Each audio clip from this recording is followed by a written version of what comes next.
Hey, good morning, good morning, good morning. What's going on? Welcome to Pillow Talk with Dr. Boyce and Dr. Alicia Watkins. My name is Dr. Boyce Watkins, and we want to say good morning to everybody. And my wife is here. How you doing? I'm doing well. How you doing, boys? Good morning to you. Oh, good morning to you also. How'd you sleep last night? You sleep pretty good? I slept very good. Okay. Thank you for asking. Mm-hmm. Mm-hmm. Yeah. So in case you don't know, we do something called Pillow Talk with Dr. Boyce and Dr. Alicia, where you can come in and ask us questions, and we can just have conversations about whatever's on our mind, and it's a lot of fun, and we like to do this. So okay, so first thing, yesterday we were watching the Olympics, and you said that we should start doing the Black Olympics. Is that right? Yeah, because isn't that what we want to know? How Black people are doing in the Olympics? At least that's what I want to know. Yeah. Yeah. Well, I have my favorite Olympic moments. What? Track and field. Go Yeah, it's ahead. always track and field. Yeah. Uh huh. Sydney McLaughlin, that amazing performance. Um, Raj Benjamin. Shout out to Raj Benjamin, who ran against Kirsten Warholm, which he just exploded, just destroyed the world record. What did he run? What was his race? The 400 hurdles. The 400 Remember the hurdles. black guy and the white guy? We were cheering for the black guy, Yeah. Okay. but Okay. the white guy was pretty good. He came in first. He Yeah, got the gold, of he was course. tough. He was tough. I He said, earned man. it. Yeah, I mean, Rob Benjamin is really good, but shoot, that wormhole guy, oh my god. And what's some other ones?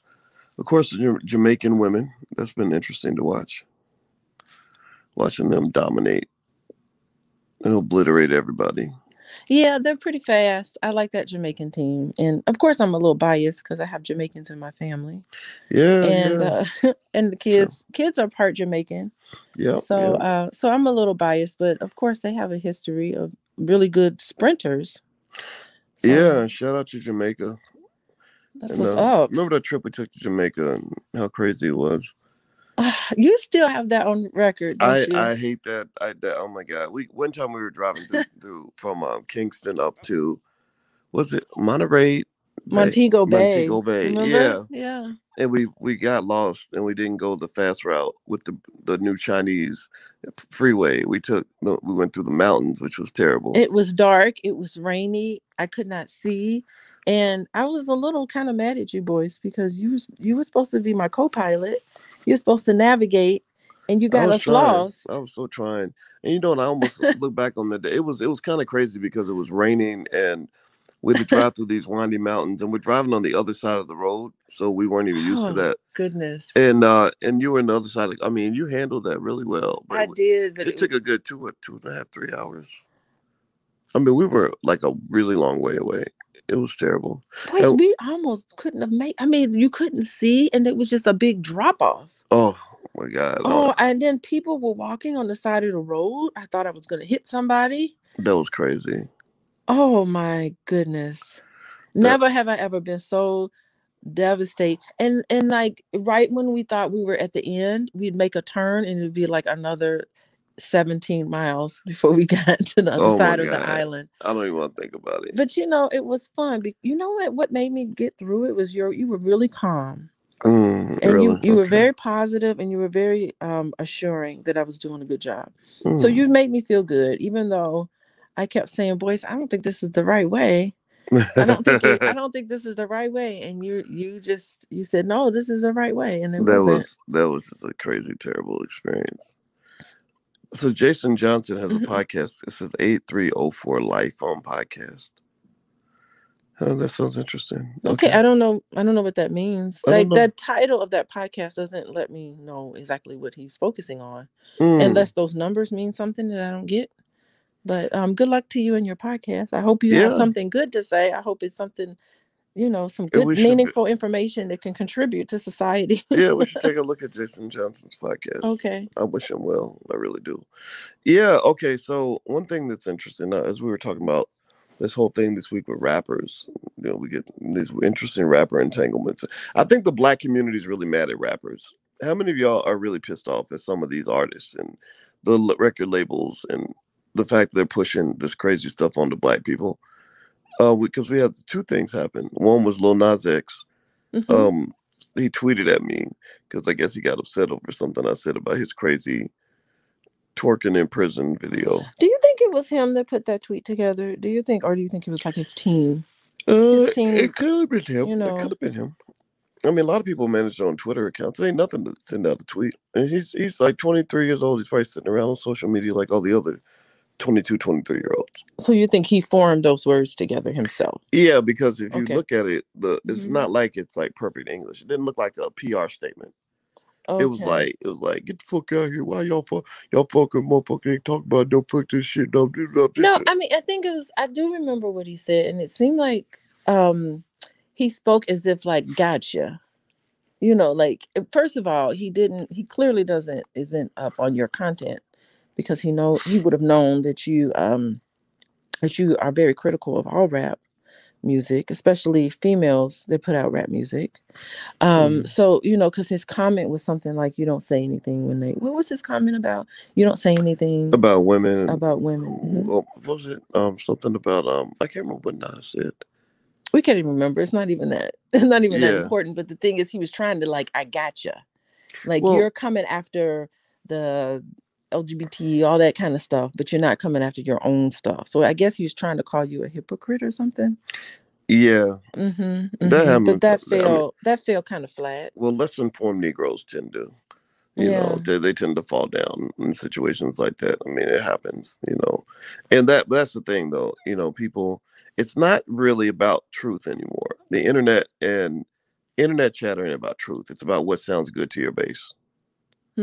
Mm-hmm. That's it. So Lil Nas X, no matter he could have said, I saw a cockroach flying and on top, with a pig on his back, and the piggy told me that Boyce Watkins is an asshole, and everybody would have just cheered because they cheer for anything gay. That's it. Like it doesn't matter what you say. Like it's like we're cheering for you because we're Mm-hmm. on your side, and that's it.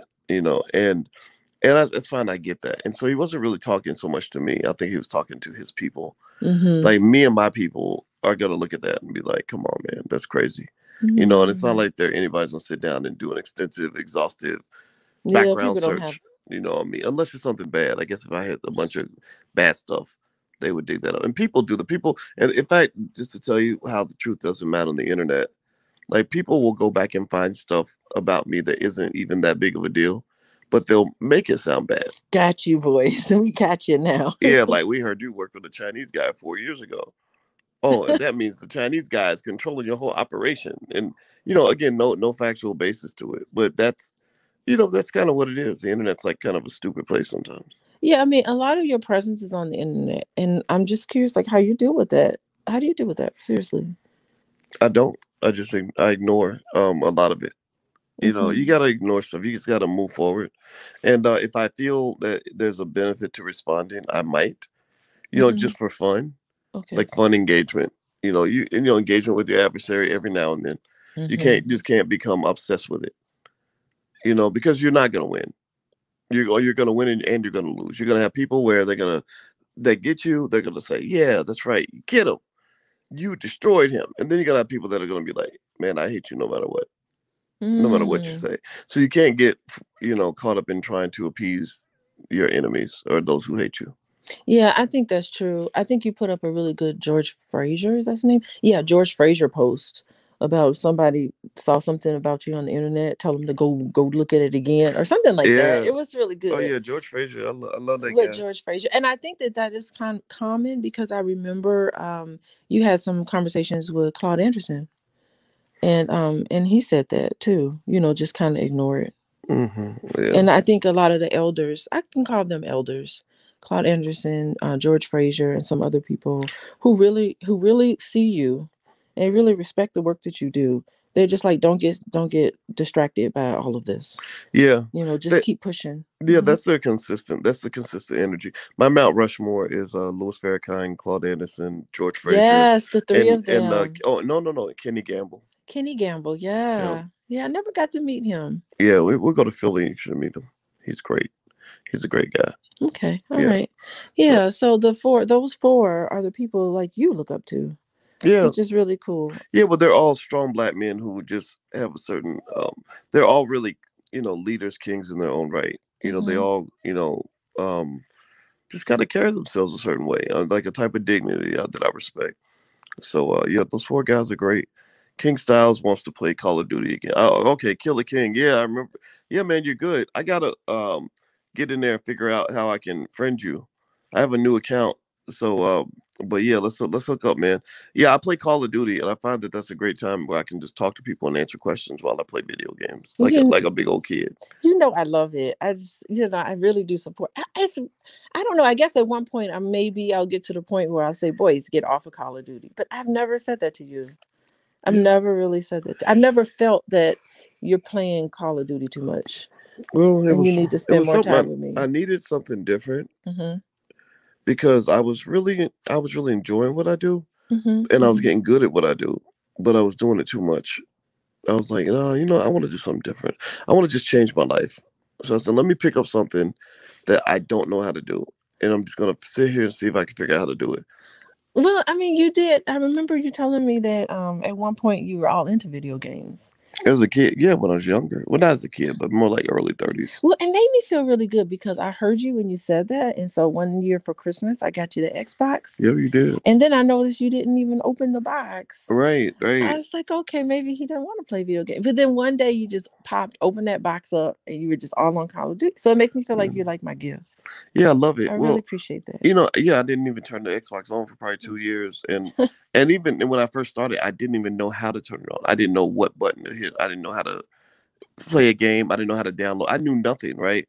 So, to go from that to like hopping in there, and I had this whole computer system Quincy set up for me. It was a big difference. It was like, it was nice. I encourage everybody, if you want to make your life interesting, just reinvent yourself every now and then. Just find something totally different from what you normally do, and just say, okay, I'm gonna do that new thing. Well, I mean, I think that we all should do that. Challenge ourselves, no matter how old you are. You could be 50, 60, 20, 30, in your 40s, no matter how old you are. You should challenge yourself to do something new and do something different Yeah, all the time. Whenever ever there's an opportunity,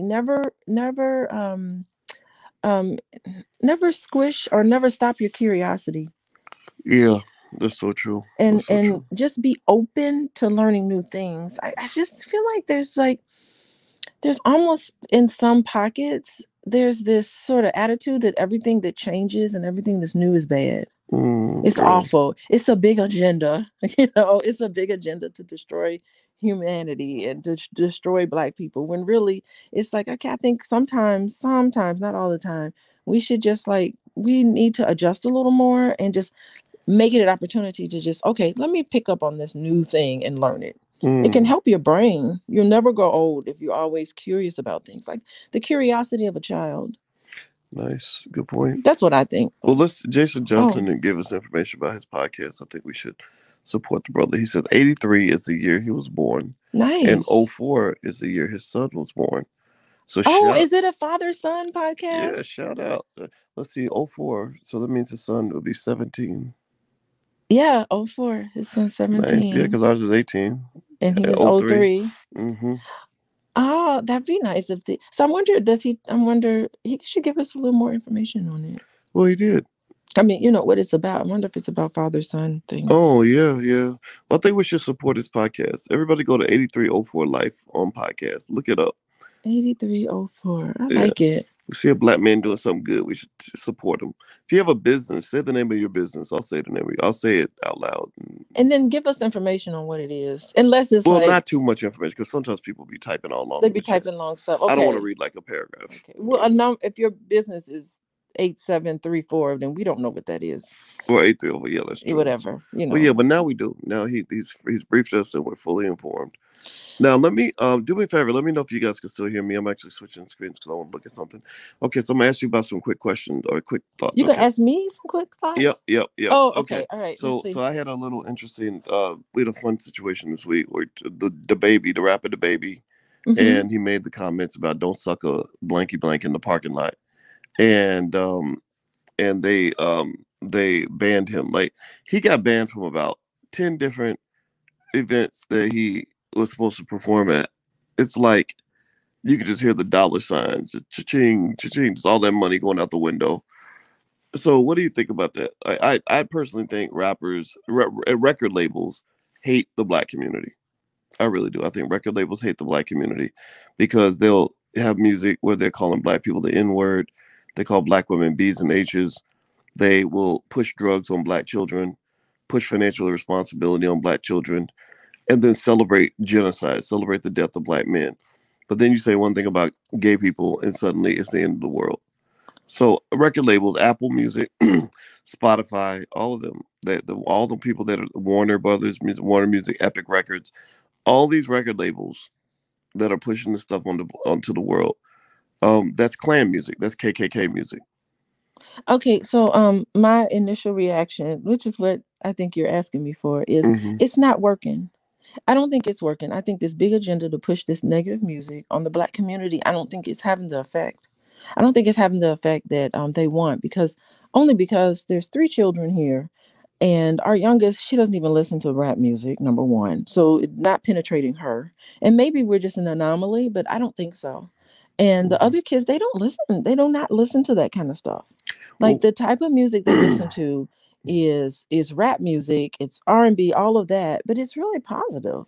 And I didn't say don't listen to that kind of music. It's just what they're really interested in. They really aren't interested in that. But however, every single white person I know, they know every lyric. They listen to it. So I'm interested in understanding who's listening to this. yeah, well, it's made for white people. Yeah, But it's so exactly. but it makes black people into a minstrel show. It's the It same does for same it's the sure. same way Italian people used to hate mafia movies because every Italian movie was Mm-hmm. mafia stuff. So everybody thought if you're Italian, you're in the mafia. So like if I watch a mafia movie, I'm not looking at the mafia family and saying, "Oh, that's my family. I want my family to be like them." I'm not emulating anything I see on screen. I find it entertaining that those Mm-hmm. Italians are all in the mafia. But if you're Italian, if you're Mm-hmm. Italian, you become offended because you're like, no, we're not all in the mafia. We're not all criminals and gangsters. Like Yeah. so I think that that's the now with the children. I think the thing that separates our kids is they are suburban kids in a two-parent household. Okay. Right, but listen, Yeah. hold on, wait. If I go down to West Chicago, where you got kids that got one mama who's working two shifts and can't hardly spend time with them, those kids are imitating this shit. Like drill rap Uh-huh. like that little, I don't know if it's little Uzi or little, I can't remember. There's another little, everybody's little this, a little that, little Dirk, stuff like that. Like kids really get murdered over that. Like they're really dying. This is not like made up. This is not a fake world for them.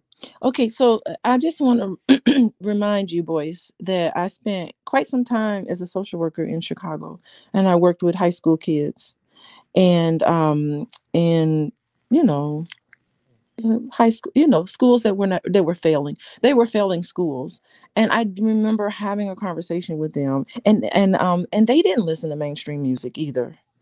They listened to what was called underground. It was interesting because it was before Kanye West blew up. Hmm. He used to put out albums or records or whatever they're called, CDs, underground CDs, because he wasn't signed with anybody, and the stuff was excellent. Like, so they actually during that time rejected a lot of the mainstream music that was going on even back then in the early 2000s. They were rejecting that, and they were listening to some really good music. So I think that it's it just because they're suburban kids. I still think that there's people their age even back then, and I would say even now, that also reject that and listen to some really good solid music. There's not everybody um who lives in Chicago, South Side. I worked on the South Side of Chicago. Not everybody on South Side of Chicago is promoting that kind of stuff. There really is I, some I don't, good stuff I out don't there. disagree with you.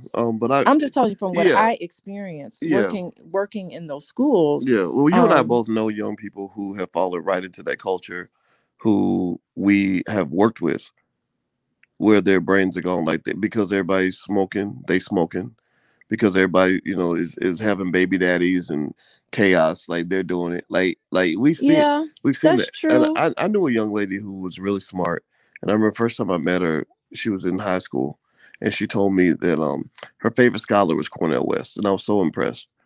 And this young lady was had a lot of potential, and then one day I saw her 2 3 years later, and she become this like real ratchet rapper that was doing like she wanted to be successful, Uh-huh. So she was really living a lifestyle that I thought was very toxic and very Mm-hmm. dangerous.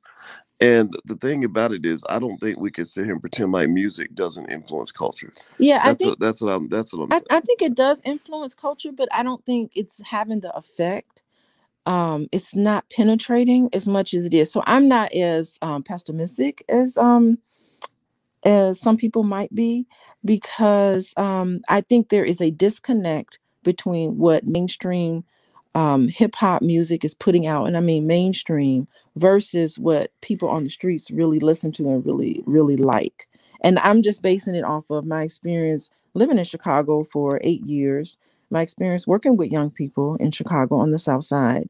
I found really good individuals who were doing good things and doing great things, and they came to me for help, of course.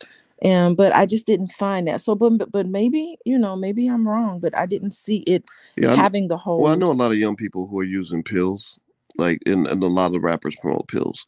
Like, there's a lot of young people addicted to pills now. And I'm talking about young people that I know very well.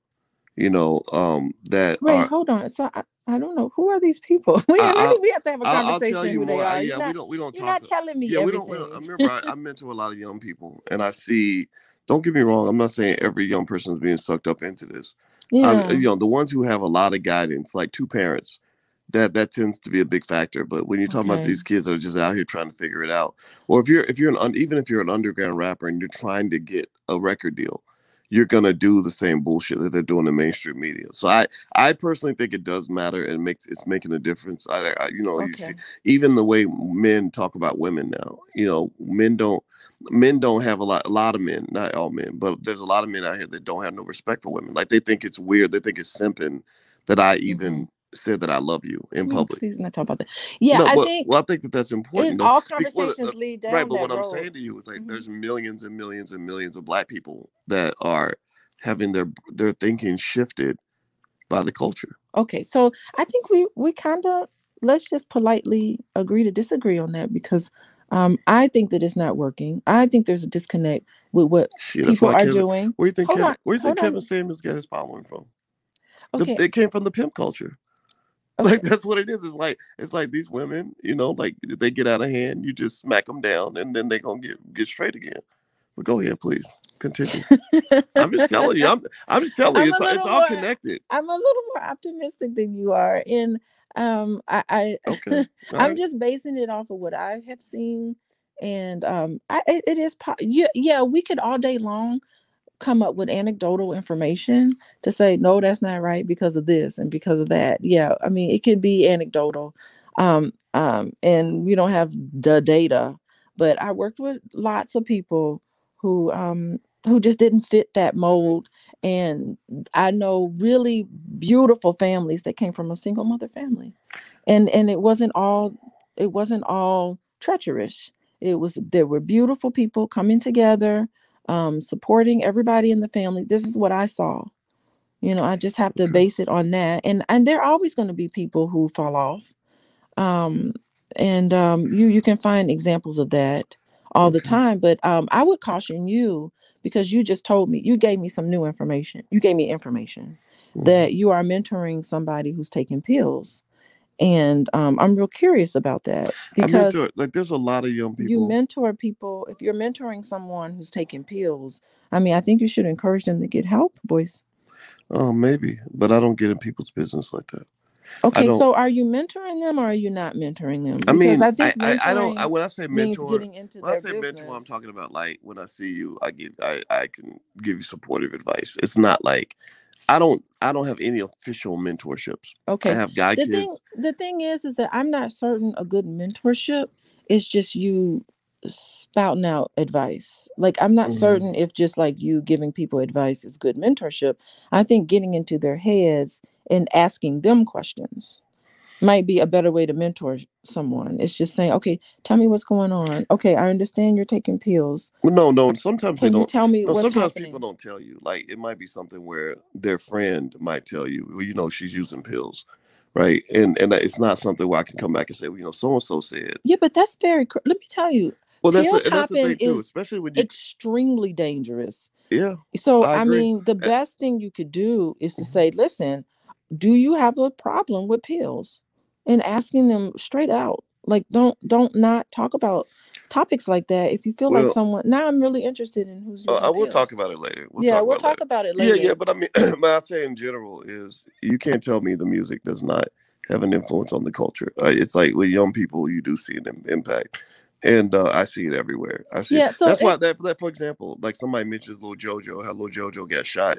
He made a diss track on Chief Keef a few years ago. Lil JoJo's like 14 or 15, Hmm. and the next week after the diss track, he was murdered.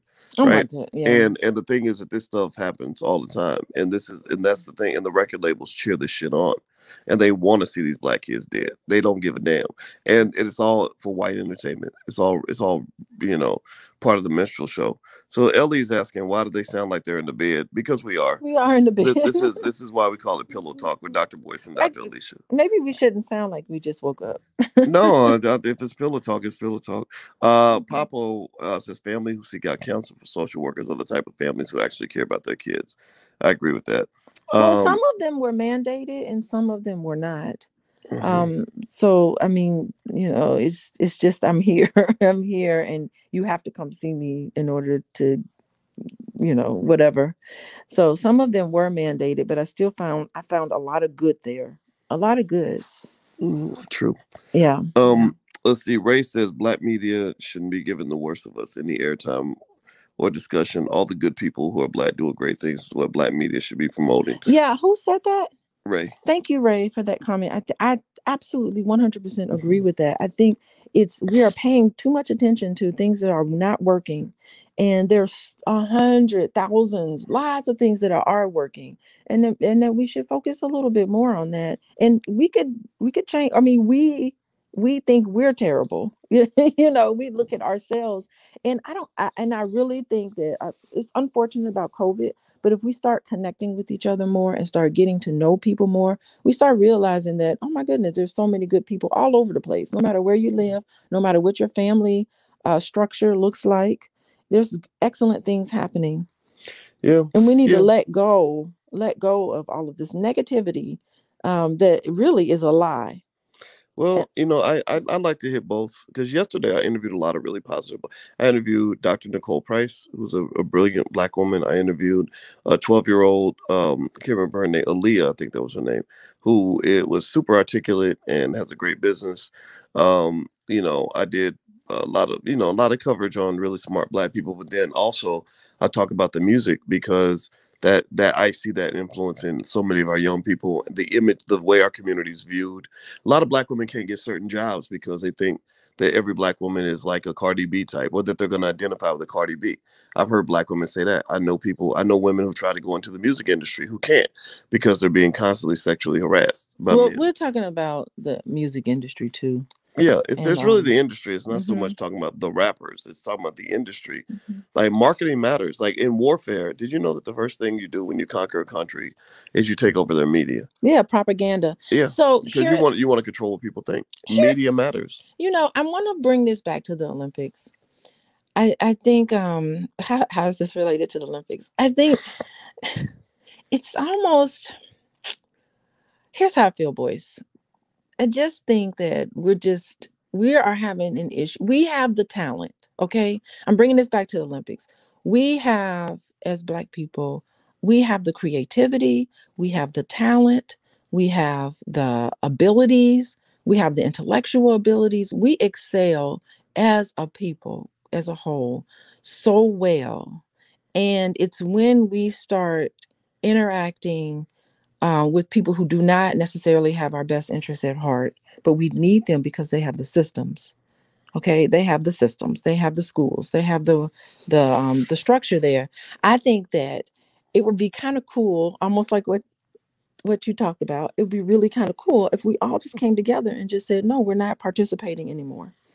In the Olympics. Well, just stop participating in it. We can start saying, respect us, and we will participate. Let us control what type of music we put out, what type of image we are in charge of, and then we will participate. Maybe we should start demanding that. Well, I don't know why boycotting the Olympics would the music industry would give a shit. Like, why would the music industry doesn't get hurt? The Olympics are canceled. Yeah, but they can't thrive without They just us. see. There is no music industry without us. Well, then now that's true. There is But no Olympics well, the thing without is, us. it's not. Well, the thing is, it's not like they're asking the whole black community to go out and make an album. They're looking for that poor kid in the hood who can barely eat, and they're basically saying to him, um, you know, like we'll help you get money in your pocket if you come out here and just say some dumb shit. So why not just not participate? We can. Most of us don't participate. How many of you are in the music industry? Give me a yes or no if Well, you are in the music industry. How many of you are in the music industry? Right. Nobody in this room is in the music industry. So we're not participating. It's not about having, think about it. Lil Nas X is not a million people. He's one guy. He's one dude. And if Lil Nas X decided, well, you know what? I want to be woke. I'm not going to do this stuff well, he anymore. thinks he is woke. Right, Probably. right, right, exactly. And so Mm-hmm. they'll replace him. That's it. That's fine. All they They'll need is, just find someone else to replace him. yeah, all they need is one. They don't need like a million black people to get on board. They just need like one or two. Like Lizzo is one person. Lizzo doesn't represent black women. She represents Lizzo. So, this idea of getting 40 million people, every single one of us, to never ever want to make a song is, I think, a little bit tough, right? Well, that's my But what fantasy. you That's my fantasy is that we would just Well, what you need is we would just not. you need to have a Dr. Claude Anderson talks about this. We cover this in the book club. Okay. You need a system of rewards and punishments where Ah. you can punish and reward record labels for putting their money behind something that is not beneficial to the community. Even if it's a interesting. Okay, what Mhm. else does he say about what we could do? He's on the right Well, he track. just says economic power is the key. You have to have economic power. If you don't, then people just walk all over you and they'll use you up and make you look stupid and destroy you.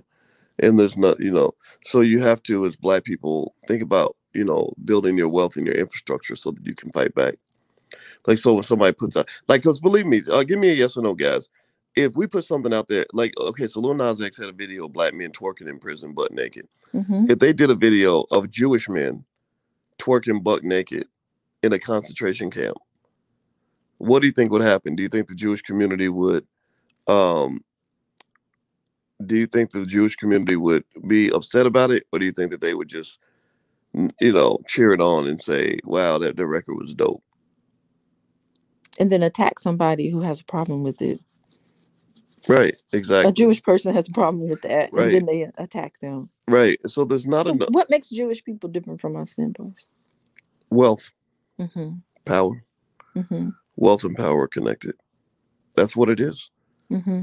Mm-hmm. The Jewish community ain't gonna play that shit. Well, they will bust you upside the goddamn head if you disrespect them on any level. You could go out and you can simply say, I think the Israelis need to have a different policy on the Palestinians. They will take you out back and beat you like a bitch. Look at Mark Lamar Hill. Mark Lamar Hill said one thing in support of the Palestinians. The what was it? The Anti Defamation League. Mm-hmm. Mm-hmm. They beat his ass in public. They whipped him like a 9-year old who, like with grandma switch. So that's what it is. They got power. That's what it Mm-hmm. is. We need power. So, what else is on your mind? What's on your list? I like that, by the way. Did I have a list? Okay. No, not that you have a list. I like what you said because that was my point. Oh, yeah, Yeah. absolutely. Sean King, people were mad at him. People were mad at him this week because they found out Sean King owns a house. I guess they would have felt better if he had a 2-bedroom apartment. You think What? I'm sorry. He owns a they house. found out that Sean King has an $800,000 house. So the whole internet said that proves he's a crook because he has an $800,000 house. Okay, I really want to know. I honestly want to know what. Now, is Sean King white? I can't tell. Does he That's ever say debatable. I'm a white man? Does he ever come out and say I am a white man? I don't think he ever did. Why not? Why not say that? As a white man, I feel this way. Does I'd he like. ever do that? I've never ever seen his parents. They have a lot You of funny can't tell names. Yeah. because he keeps his hair so short. You don't really know, and it's Yeah. kind of like a fade. So you can't so you can't tell what he is. And I think if he is a white person, I don't know. I can't tell from the photos. I don't really analyze his pictures. Yeah. But it just he should just say it. They call him Talcum X and Martin Luther Cream and But I get information from his I follow him on Facebook. uh, I mean, I get information, I news. think he shares good It's information, okay. honestly. Mhm. But it seems to me, you know what I'm concluding? I read the whole long. There was a long article on BuzzFeed that really attacked Sean King pretty heavily. Like they almost to the point where even though it came off as objective journalism, you almost felt like they had a little bit of an agenda. But they went pretty hard. They laid out some information that would make you say, okay, what's going on here? Okay, Sean, What did they explain. say? Do you remember? They said a lot. Basically, they were talking about projects that Sean would start and would not finish. Oh, well, No, but that here's the thing. happens a lot. But Mhm. they, I think they were kind of giving him like the Umar Johnson kind of treatment, like where they were sort of like, you're collecting money, you do crowd funds Oh, he does do to, crowdfund. yeah, like the first one was he said he raised money in 2011 to climb a mountain, and they said Are after you he, serious? yeah, yeah, and he trained for like 4 or 5 days, and then said, I'm not gonna do it now. And then he had this newspaper idea called the North Star that he started with Ben Dixon. Ben Dixon, actually, I know Ben. Ben actually, he asked me to share some of his content a long time ago. And him and Ben Dixon started the North Star. He raised a shit ton of money for this. Sigourney Weaver and people like that were giving him like ten Oh, thousand dollars. wow. Yeah, Robert Johnson, like a lot of people gave him like $10,000 a month for the North Star, and then he had like thousands of members that were paying $10 a month for a membership. And they said they were going to have podcasts, articles, and news. And apparently, it just didn't work out. All I know is Ben Dixon was out soon after, and I asked Ben. I said, "So what happened with you and Sean King?" And he just said, "I can't comment on that." Oh my goodness. That sounds like a lawyer. Some lawyer told him that. Yeah. What happened is I think they got a severance deal, and in exchange for that, they were told that they can't talk about it. Oh my goodness. Yeah, Okay. yeah. So I think that what's going on with Sean is like, I think that they feel like with the money that he's been connected to and raised, that they hadn't seen, like he actually even admitted he doesn't have the administrative capacity to build out the things that he promises and plans. Oh, so he bit off more than he could chew. He didn't understand what all it took. I mean, that's a lot to get a newspaper, a podcast, all that together. That's Yeah. quite a bit. Well, Sean, what Sean is good at, it seems, is he's good at basic stuff. And I think he should have stuck with the basic. Like, he's good at putting out big stories on his big Instagram following that call people to action. He could probably be great at having like a really good YouTube channel and writing some articles, right? Hmm. When you get to the point where you're building out systems, if you don't have that skill set, Hmm. you Hmm. probably need a team around you that can really implement these things. And if you look at, and if you wanted to find something in common with him and Omar, that would be the thing. And I don't even say this as a critique. This is not me being critical of either one of them. It's that, when I look over Omar and him planning to build the school and raising this money, I say, where's your team? Like, because I can tell you, I can't do nothing without my team. We having a team meeting today. It's going to be 12 people at that damn meeting. And counting. Like, we have other people that are, that come in and out as consultants when we need help. Dr. Nicole Price, a lot of people come in and they offer their expertise because I can't do it all by myself. So I think they have a networking issue, and they have Ma- a issue with Yeah, getting yeah, people yeah. I together. think that Hmm. when you get to the point where you're trying to build out something that involves systems and infrastructure, it's like you have to get a whole new They're education at that point. limited. Hmm. You need to, understand the challenges of leadership. Leadership really is service. It's about relationships. Hmm.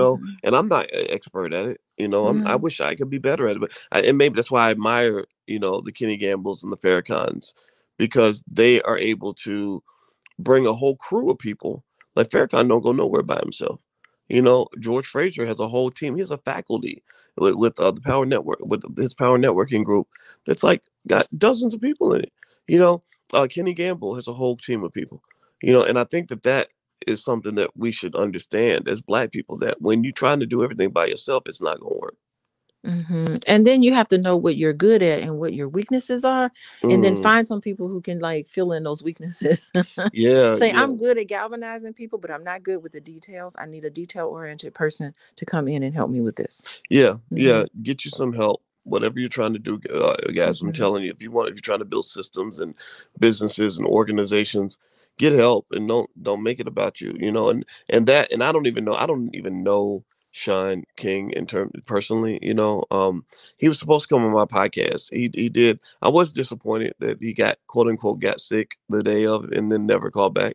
You know, because we had marketed it and told everybody he was coming. I didn't like that. I admit I was a little bit kind of like, you know, salty. Like, come on, man. Like, just don't agree to do the interview. Like, you know, but if you say you're gonna do it, like, show up. You know. But he's got a lot of pressure. He's got a lot of things happening, right? And I don't even take it personally. And I think at worst though, it makes me wonder, is that part of what other people see? A guy who says, I'm gonna do something and then doesn't do it. Because if you're doing that on a regular basis with a lot of different people, there's a lot of people who aren't gonna be so nice about it, you know? Hmm. And I Hmm. think that was the consistent theme I picked up when I was reading what a lot of activists who used to be super close to, I mean, a ton of them, you know, what we're saying. But I'm careful about going through that stuff because I know how that can work. Because I've had people like close to me that I cut off, you know, I fired them. And then they go and they say, well, I used to work near Boyce Watkins, and Boyce is a fraud, and Boyce is this what, and it's just not true. People don't know the whole story. So I Well, think, I then find out what the process is, because if that person said it didn't work and I'm not allowed to talk about it, I think some of your people need to say that too. well, Ooh, you you know need to get what? a good Well, lawyer. you know what it is. Yeah, you know what it you is. know? Our attorneys actually. I talked to them. They said you have to really start suing people to Yeah. enforce your non-disclosure agreements, and we're working on that. And you know, and that's what failing on my part, a failing on my organization's part, where we didn't get the lawsuits filed fast enough. And in fact, I have a meeting with my lawyer today to talk about that type of stuff. I just don't like spending a lot of money on lawyers because I'd rather just work it out. It's But like it's some coming with people you the can. Some people, territory. yeah, some people you Mhm. got it. Some people you have to you know sue them. You know, like Mhm. no, you signed a contract saying that we signed the NDA. You know, now you're in violation. I can sue you for millions Yeah, of dollars or whatever. they're telling your inside business. That's not Right. I mean, that's not Well, cool. it's not even just that they're telling it; it's that they're lying about it. And lying So it's about it. like a Mhm. slanderous lie, like a or slide. It's like it's different from inside information. Inside it, because the thing is, you can people don't notice. You can keep a squeaky clean operation and not do anything unethical, but then somebody could simply say, "Oh, I was inside there, and ooh, let me tell you, there was scandals and this Uh-huh. and that, Uh-huh. and, and that's the part that's just kind of like, but it happens. So I was sensitive to what Sean was dealing with, but at the same time, I think it might be, when he admits that he has failures as a leader or shortcomings as a leader, Mhm. then that means that the pressure's on him to go ahead and shore up those shortcomings, fix that, you know. Yeah, I mean, he should probably look at those failures and find out, because he's the common denominator there. Not that he is a failure, but things happen like that. And then really try to like pinpoint that and fix that kind of stuff. Yeah, I mean, yeah. it's a lesson for all of us. I fail at stuff sometimes, some things, Well, shit, and I we always all look back fail. on it and I go, ooh, what happened? Let me try to Yeah, get this better. yeah. Well, sometimes you win, sometimes you learn, Yeah, well, right? you always listen. Nothing is guaranteed. You're always going to win. You're always going to lose. And I guess What? you're right. It's what you always will win. Hmm. There are always going to be times where you're always going to win, but just know there's always going to be times where things did not turn out the way you wanted them to be. Yeah, That's just natural law. yeah. I Hmm. see. And what people think of as a loss, I just see it as a delayed win. Like it's a delayed win because I'm gonna go back and try it again Yeah, I mean with the information I learned from the mistake. that's the best attitude to have. Yeah, everything's a win if you play it right. I believe that. Hmm. You know. Oh, there were times when I lost and I was so upset about it. And then I look back on it and feel like, woo, I just dodged a bullet. I was Yeah, like, oh my yeah. God, I lost. And I was like kind of mad about it. And then something else came down the pipeline. And I remember thinking, oh my goodness, that could have been me. Yeah, well, it's like So I relationships. never really lost. But it's like relationships. Like I can think of a time where I got dumped by this girl that I didn't even like that much, but I was really sad. because she was my girlfriend. I Well, it's felt, just the idea that somebody rejected you. yeah, That's yeah, what was just like, yeah, yeah. But then I mhm. met a better woman, so I was like, thank you. I was like, I appreciate the fact that you dumped me, because because if I don't get off that crack pipe, I can't move forward to the next thing. Love is like Mother Nature's crack. You be like all addicted to a person, And do and you then think love sometimes blinds you? yes, it blinds everyone. It's designed. I read the biophysical reaction that we have to love. Love makes you stupid. Yeah, so that's why you should take things slow. Yeah, absolutely. Love and lust. That's why you get all these kids out here where their parents hate each other, and you'd be like, well, why? If y'all hate each other so much, why was y'all fucking? So, because sex is a drug. Orgasms are a drug. And people are get addicted to the whole process. Well, I mean, it's like, do you value what do you value? You got to value yourself more than you value this physical pleasure, Well, right? yeah, but endorphins are always, you know, enjoyable. People always, I mean, and I think that it's I read somewhere where they said there are people who are actually love addicts who are addicted to the high of falling in love. The Like newness, they, yeah. they like the newness, and when the newness Hmm. goes away, they move on to something Yeah, else. because they have trust issues and they have a lot of commitment I think it issues. could be a trust issue, or maybe it's just an addiction. Maybe you just like the high. Well, I I mean, don't. that's where it comes from. Well, not necessarily. I mean, maybe some people don't want, long term relationships.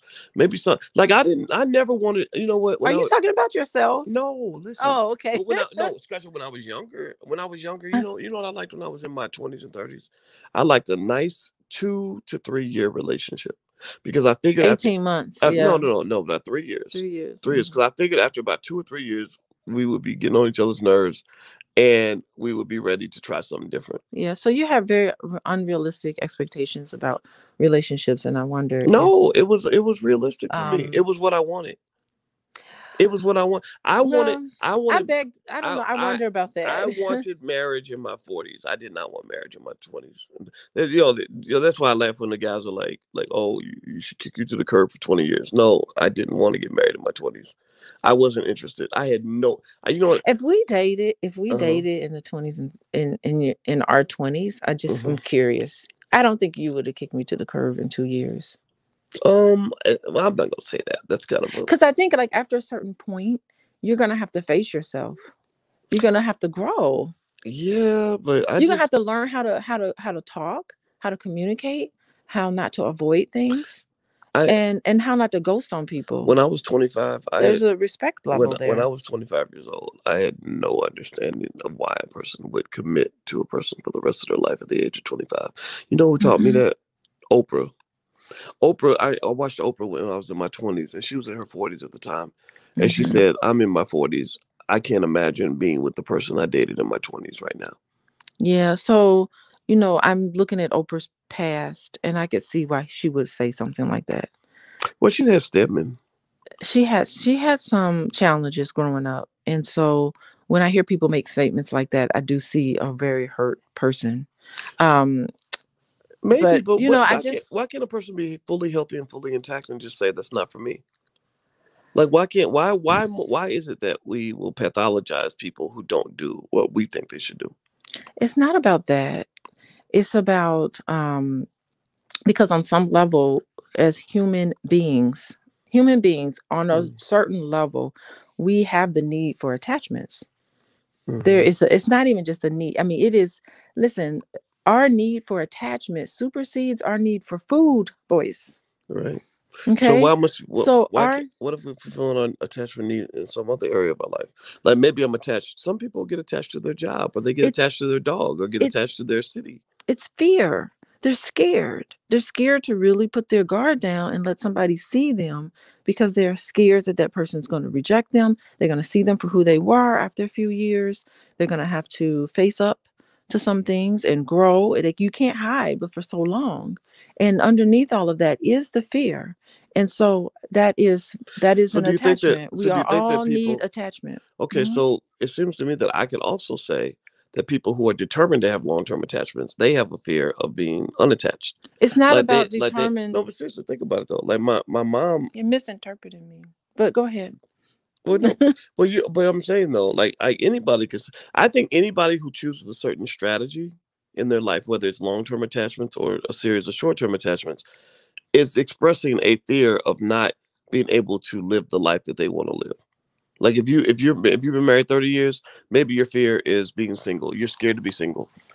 But if you've been single for 30 years, maybe your fear is marriage.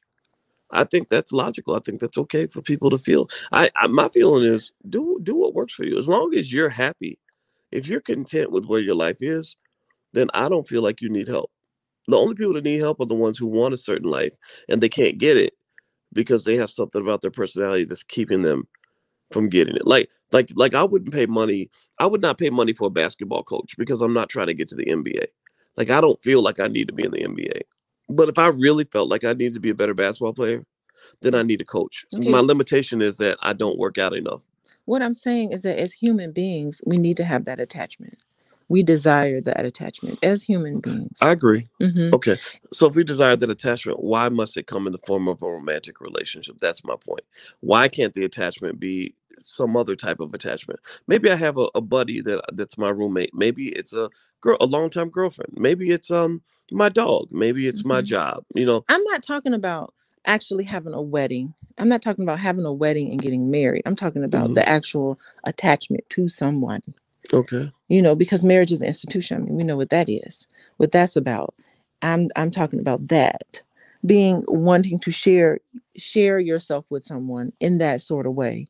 The right person who's right for you, of course.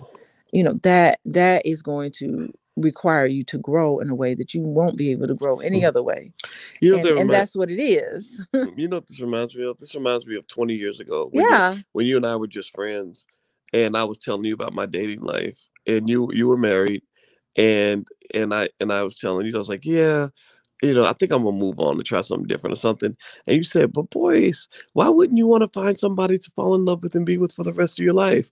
And I swear to God, my thought was, well, why would I? I Yeah. literally thought that. I literally was like, why would I? I was like, and I think that at that time, Probably some trust issues you no, had. no, well, maybe you had issues, right? Right. Instead of saying that I was the one who had the issues, I felt like you were the one who had the issues, What right? issue did I have? The issue was that I think you married the wrong person. Well, I did my best to make it work, and it didn't work. Okay. So, I mean, I did all I could. And even when I felt like I was at the end of the road, I went around again. I really tried to make it.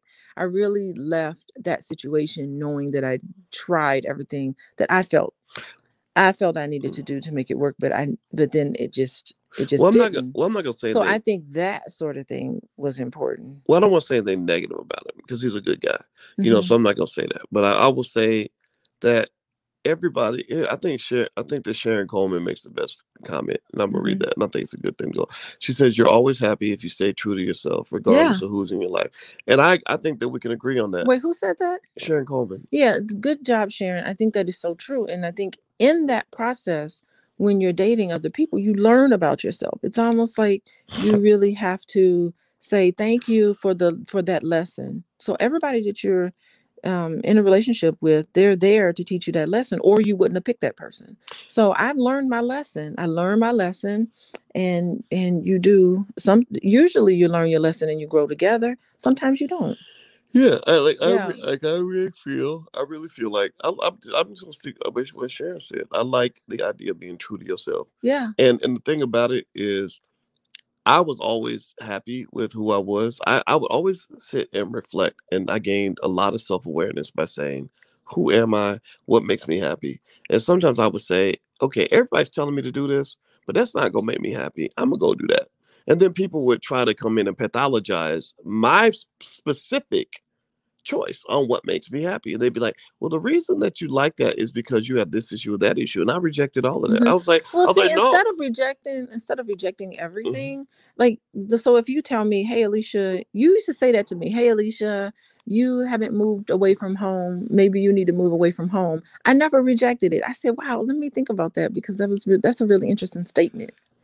And since then I have moved away from home. So I don't I'm not going to be real rigid where no one can say nothing to me and I'm just going to totally out and out reject it. And I Mhm. think that's the issue. It's like are you able to like bring in information? Although it may be contrary to what you think, how open are you to new information? Um, I'm open to it if I need help. Like you're the one who told me in the beginning, if a person don't need help, seriously, I mean, if a motherfucker really don't need help, then you can't help them, right? So there's Yeah, some area, please do right not. there, right? Yeah, it's a So dangerous situation to mhm, help somebody who doesn't need any help. And right. so, hmm you So gonna say so something? I would just say to you, like that's my boundary. You know, Hmm. like with you being a therapist, if I need your help, I'll ask you for it. If I don't need your help, I'll say thank you, but I'm good. You know, and that's generally my rule for anything and anywhere and everyone. Like if somebody comes along and says, "Boys, I really want to help you. You're not good enough at basketball. You need to become a better basketball player. So I'm gonna force you to play basketball with me." Hmm. I'd be Yeah. like, no, but I would be like, no, I don't want to. I don't need to become a Hmm. better basketball. I'm happy where I am, Yeah. right? So I think the same thing is true when you talk about people's lives. I think we have to limit our assessment of what I think is the right life for you. If you're happy with your life, then shit, I'm happy for you. Hmm. Period. Hmm. For sure. All I right. don't disagree with that. Okay, good. We're on the same page. All right, Same guys. page. We're gonna get out of here.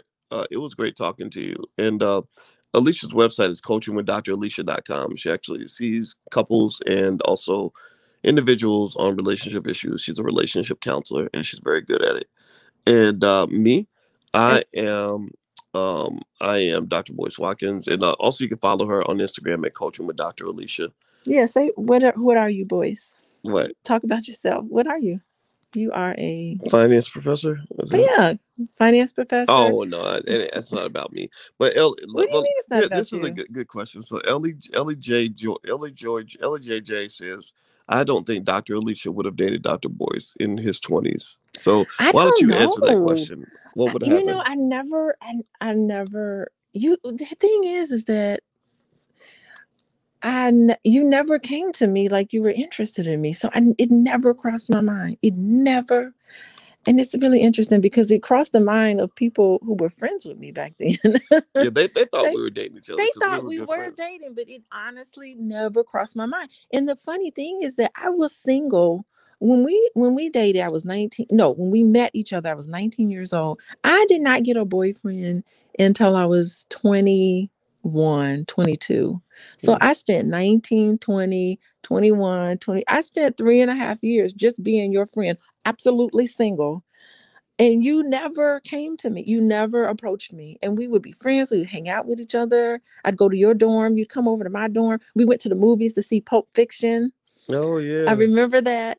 And you never ever gave me any indication that you would remotely be interested in me. You had a girlfriend and you always had some other girl. And the girlfriends that you had, they did not look like me. They did not act like me. They didn't present like me. They were totally different. So honestly, I said, wow, Boyce has a type. And I am definitely not his type of woman. You took me to see Pulp Fiction. You paid for that. I paid for the bib because you tutored Because me I in tutored you. math. Yeah, I tutored you in math and you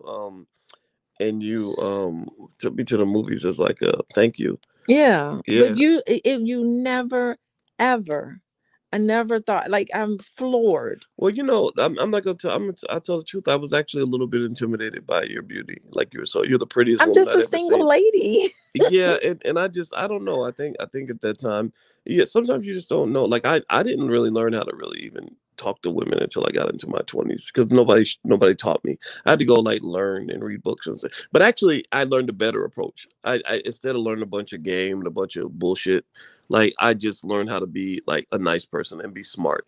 So my way of approaching women Just be was, yourself. yeah, like so I would attract smart women because what I would do is I'd have conversations with them and just talk to them about interesting things, and then eventually at some point we'd get around to something more direct. But I found that women have started to appreciate that, like as I got older, because a lot of women are used to guys kind of coming at them with some sort of you know playbook, you know Like I got never this had game and that nobody. game, and I don't, and honestly, it was great because I attracted more genuine women anyway.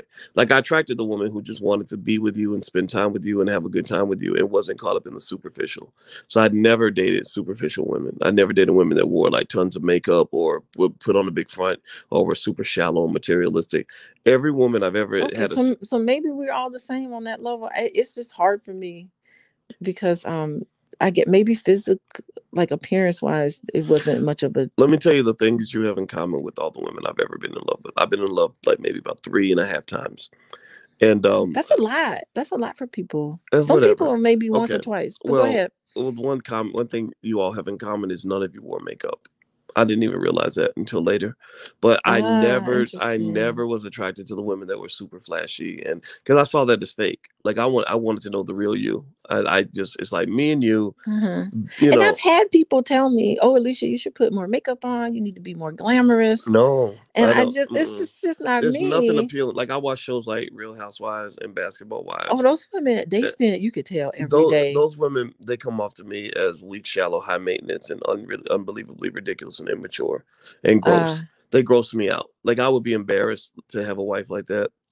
You know, like people, somebody that's always fronting and always like all caught up in the superficial. Because I'm not like that. I like to be about substance. I'm mm, not into the fake flash. You know, yeah. that doesn't. That's to me. That's a waste of time, money, a waste of energy, a waste of your life. You know, but Okay. that's my perspective. So I just like that woman where I can sit back and lay against the pillow with you and have a good conversation and turn on my phone and that's it. We're not in some fancy studio all glammed up trying to look a certain way. No, we're just laying in our damn bed having a conversation that's going to add value to our lives. You know, emotionally, spiritually, psychologically, everything else. Yeah, it was tough when we got married. Like I had all that makeup on. That was so tough to wear a lot of makeup. Yeah, And it looked nice and you look everything. beautiful. Yeah, Yeah, they it did a looked good really job. nice, but I just wasn't used to, It was different. It was a different look, but that's cool. Like that's what the that's what wedding they is. do. The wedding's a little bit more like okay, this is one You got day. to get Let's glammed really up. make it into a thing. But outside of that, it's just like no. I mean, and I never deliberately pick women who don't wear makeup. That wasn't an intentional thing. I just think now that I look back on it, I probably just ended up being a little repelled by the women who did wear a lot of makeup, especially when that shit's all caked up on your face. Like there was nothing appealing about that to me. Yeah. Fake booties, fake titties that never appealed to me and just being a fake person. No, I want to know the real you, and I want to lay back and have a deep conversation with you. And I think at the end of the day, maybe I'm the guy who wants to sit around and figure out the meaning of life. You know, like why are we here? What's the purpose here? You know, what's gonna make us happy? Who are we? Like I like things like that. I don't, I don't like the shallow shit. Oh, all my space. I'm obsessed with space. So you like all that kind of stuff. I like all of that. Everything that helps us understand more about our existence is fun for me. Uh-huh. You know, and or to put it into a specific context that leads to a certain sort of set of realizations and a set of emotions that can help you feel content. I think contentment is a good term to use to describe what I seek out every day. You know, when I sit on Mm. the front porch and I take deep breaths to calm down and let go of the little shit, get in tune with the big shit, the important shit, figure out what the important shit is, figure out where I am, what's my place in the universe, what's my place in my life right now. Oh, we have a lot of conversations like that. What do you say? We have a lot of conversations like that. Yeah, because Yeah. I'm always trying to figure it out. We all are. And that to me is different from like people that are just. That's why I think it's easy for me to identify like when people are brainwashed and stuff like that because I'm watching the world. I'm It's watching. so funny because we'll sit and talk and we'll be like, oh, that person's so brainwashed by this. And then we'll Yeah, be like, it's a different type of brainwashing that we see and observe. And yeah. I think I like that we connect on that level because there are people in our family that are so brainwashed. Mm. And we don't say anything. We'll just lock eyes. We'll be like, here's another one. Yep, yep. Totally brainwashed. Yeah, yeah, Yeah, it's yeah, funny. yeah. So, anyway, we're about to get out of here. We need to get up and start our life. But yes, this is Pillow Talk with Dr. Boyce and Dr. Alicia, and we do this every couple of days and lay against our pillows and have conversations about whatever the hell's on our mind. So, if you want to follow this, make sure whatever channel you're on, you subscribe, stuff like that, and also we actually do have the blacklovechannel.com, which is a channel which is all relationshipy talk. So This is That's a good, something. nice little grooming channel you got there, We got Boyce. about 5,000 subscribers on it, so it's just something fun to do. Okay. All right, guys. Well, have a good day. And and you can follow Alicia if you want to follow Alicia. It's Coaching with Dr. Alicia or coachingwithdralicia.com. So Yes, feel free to please. take a look. All right, guys. I'm out of here. Have a good day, and we'll see you soon. Take care. Bye bye.